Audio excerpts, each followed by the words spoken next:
ሰበር ዜናውን በደረሰን ዜና መሰረት ለዓለም ከፍተኛ እፎይታና እንዲሁም ለመካከለኛው ምስራቅ ከፍተኛ የሆነ ብስራትና ከፍተኛ የሆነ ደስታ እየተሰማ ይገኛል። ኢራንና አሜሪካ በጄኔቫ የሰላም ስምምነታቸው መፈራረማቸውን እየተገለጸ ይገኛል።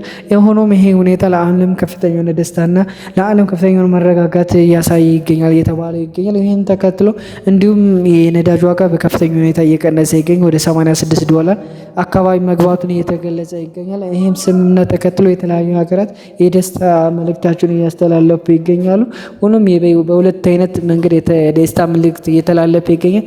አንዳንድ አካላቶች ከፍተኛ የሆነ ደስታ እና ከፍተኛ ለዓለም ሰላምና ለዓለም ተስፋ የሚሰጥ ነው እያሉ ይገኛሉ።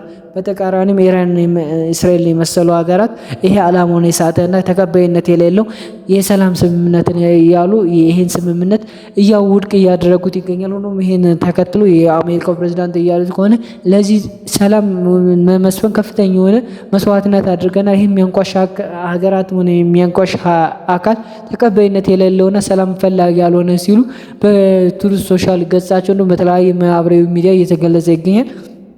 ሆኖም ቻይና፣ ራሻ እና ሌሎች እንደ ፓኪስታን የገልፍ ሀገራት የተመሳሰሉት ይህ ሁኔታ ከፍተኛ ደስታና ለዓለም ከፍተኛ የሆነ ተስፋ የሚሰጥ ሰላማዊ የሆነ ነገር ነው እያሉ ይገኛል። ሆኖም እስራኤል እያለችው ከሆነ ይሄ ጦርነት እኔ የታላቋ እስራኤል እስካልተመሰረተች ድረስ ይሄ ጦርነት በተለያዩ ግንባር እንደሚቀጥል እየተናገረች ትገኛለች። እንደውም እንዳለችው ከሆነ ከቱርክና እንዲሁም ከግብጽ ጋር ይሄ ጦርነት አይቀሬ ጉዳይና ይሄ ወደዚህ ጦርነት በቅርቡ እንደምናመራ እያሉ ይገኛሉ። እንዲሁም አሜሪካ ያለ ጦርነት ሰላም ማታገኘው አሜሪካ ሌላኛዋ ደግሞ ኩባን ለመውረር እና በኢራን የደረሰባትን ሽንፈትና በኢራን የደረሰባትን ውርደት ለማወራረድ እንዲሁም ወደ ኩባ ጦሯ እንደምታዘምት የተለያዩ አንዳንድ የውስጥ አዋቂዎች እየገለጹ ይገኛሉ። ሁለቱም ሀገራት ቱርክም እስራኤልም እና አሜሪካም በኢራን የገጠማቸውን ሽንፈት በሌላ ሀገር ለመበቀል ከፍተኛ የሆነ ዝግጅትን ከፍተኛ የሆነ ትኩረት እያደረጉ ይገኛሉ።